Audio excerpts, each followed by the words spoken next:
the Pittsburgh Steelers have a tough decision to make at wide receiver. Not one that's going to come easy, not one that is easy, one that they have to make because of an injury, and truthfully, one that leaves them with no options.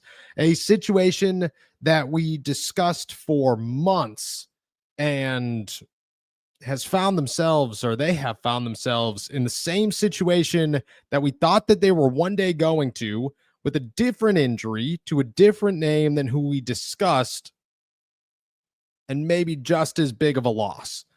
And how they go about fixing it is so difficult because, truthfully, there is no fix that looks good. The fixes look terrible, and the Steelers look like they are in a boatload of trouble when it comes to who's going to replace Calvin Austin. What's going on, everybody? I'm Noah Strackbine. Thank you for jumping on to Steelers to Go, your daily dose of Pittsburgh Steelers news and analysis. Find us on youtube.com/All Steelers Talker. Subscribe anywhere you get your podcast. The Pittsburgh Steelers are looking for a replacement to their starting wide receiver, and it's not DK Metcalf. We talked all summer, all offseason. The Pittsburgh Steelers need to find another wide receiver because if DK Metcalf goes down, there is nobody to replace him. The Pittsburgh Steelers are in a situation where they cannot survive because they will not have a wide receiver 1. But wide receiver 2 was fine. No worries on wide receiver 2. They had Calvin Austin. They had Roman Wilson. If needed, they had Pat Freiermuth, Jonnu Smith, and Darnell Washington. Kenneth Gainwell and Jaylen Warren, will be just fine. Well, wide receiver 2 is injured. Calvin Austin will be out for a couple of weeks, and we're sitting here, and the Pittsburgh Steelers are sitting here. We're 4 weeks into the season, heading into the bye week. Steelers don't have a game for 2 weeks, and in those 2 weeks, they have some tough decisions to make because replacing wide receiver 2 is not as simple as we once thought it was going to be. And the Steelers might not have the options to go out and just simply replace them the way that they've replaced other positions that have been hurt early in the season. They lost Jalen Ramsey. Joey Porter Jr. will come back. They lost Joey Porter Jr. Jalen Ramsey bounced to the outside. They lost Deshaun Elliott. They went out and they got Jabril Peppers, who was on a free agency list that maybe was a bit surprising. They needed an inside linebacker because Malik Harrison went down, and they went out and they got Juwan Bentley, who is still on the practice squad, surprisingly, but is there, and, well, the Steelers are doing just fine. Derek Harmon went down. Y.E. Black, Daniel Iguodala stepped in. Everything was fine. Isaiah Loudermilk went down.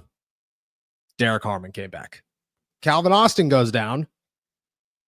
And the Steelers are looking at it with, maybe just one option, and that one option might be stick with the guys you got, and the guys you got are, well, they're not great.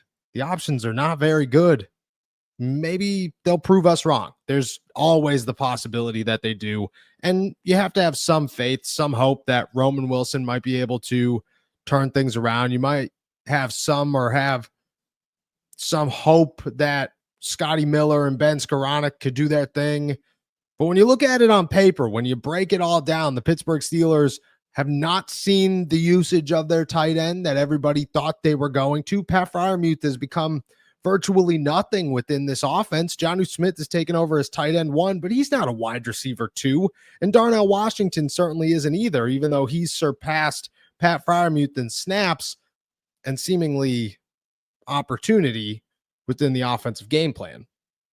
Roman Wilson is the guy that you would expect to be next in line, but even when Calvin got hurt, it was Scotty Miller that was on the field over him, which leads you to believe that it's going to be Scotty Miller on the field over him again in week 6 when they return from the bye week.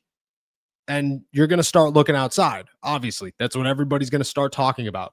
Well, you have to go get somebody, whether it's free agency or whether it's through a trade of some sorts. And people will toss out ridiculous names like Terry McLaurin and Chris Olave and Jacoby Myers. And maybe, just maybe, the Steelers could pull off something nuts and say, yeah, let's just go get a Chris Olave because the Saints, their season's over.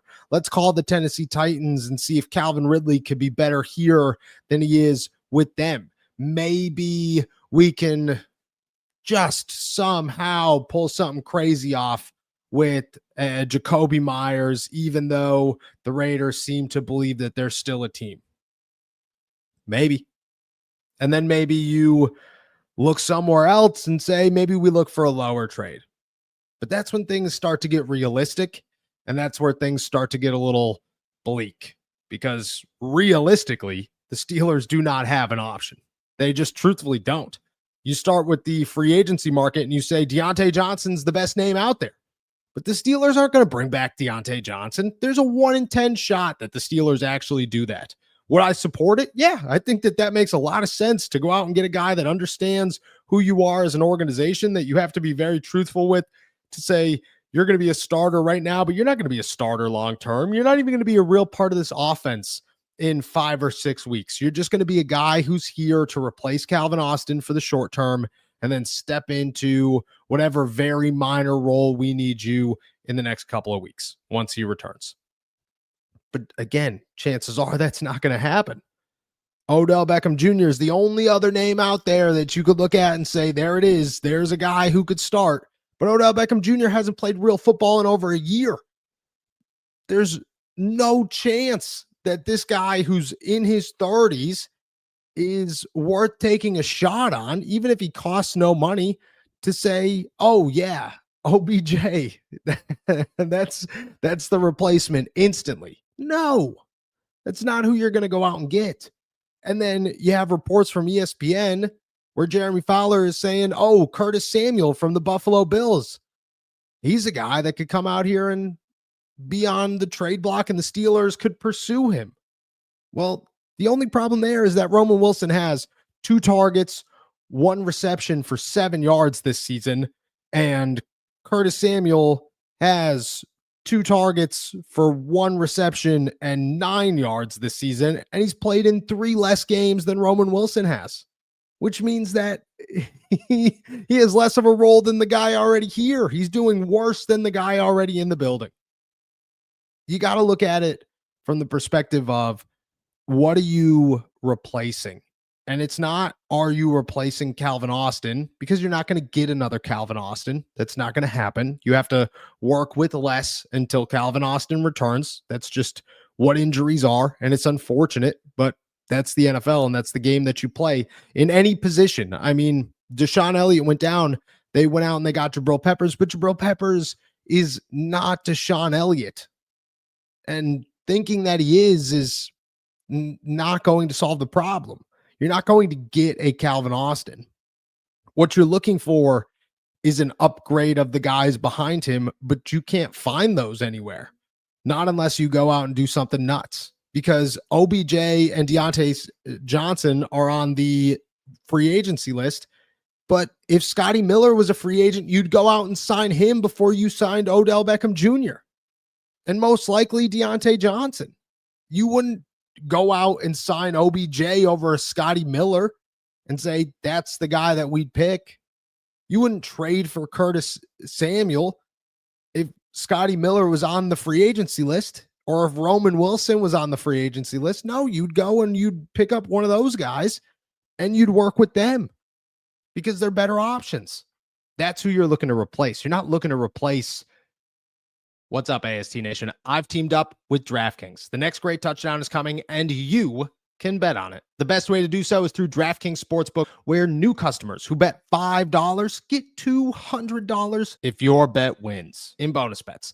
Love the thrill of live betting? DraftKings has got you covered. Bet live on in-progress games right as they happen. Then use your bonus bets to stay in on the action and bet DraftKings same-game parlays for a shot at an even bigger payout.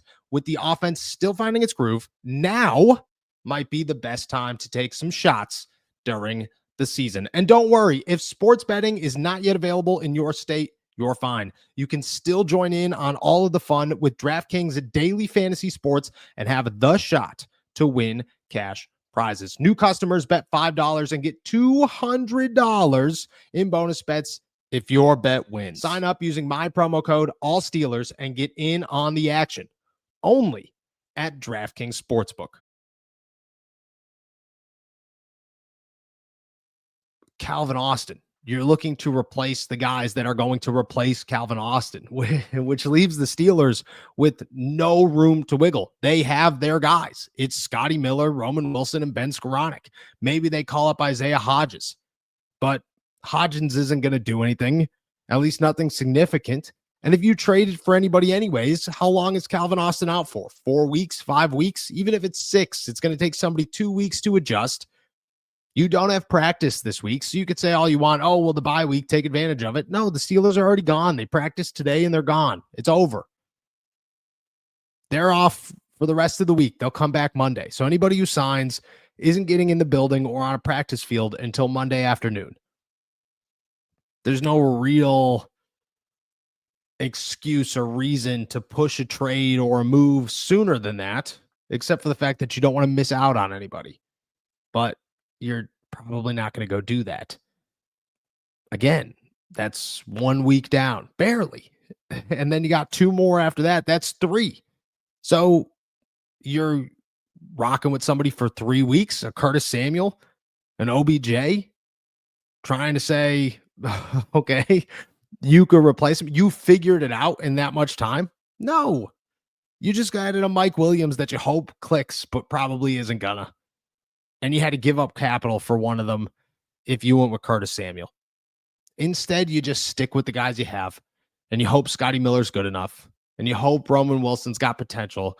But let's be honest, it's going to be a ton of Scotty Miller and a ton of Ben Skoranek, and maybe a little bit more of Pat Freiermuth playing tight end while Jonnu Smith plays the outside. That's going to be the realistic outcome for the Pittsburgh Steelers when it comes to wide receiver. It's not great. It's not ideal. And it's surprisingly just as bad as if DK left. But the Steelers are here and they don't have options. There's nobody out there anymore that you could go out and get to replace Calvin Austin. Instead, you're just trying to replace the guys that are going to replace him. And there's nobody out there that are better than the people in-house, no matter how little they're playing within the system. So that's the harsh reality the Pittsburgh Steelers are facing right now. Thank you guys so much for jumping on to another episode of Steelers to Go, your daily dose of Pittsburgh Steelers news and analysis. Find us on youtube.com/All Steelers Talk, or subscribe anywhere you get your podcast. I'll be back later for the flagship show. Until then, enjoy another beautiful day in the Berg. Peace.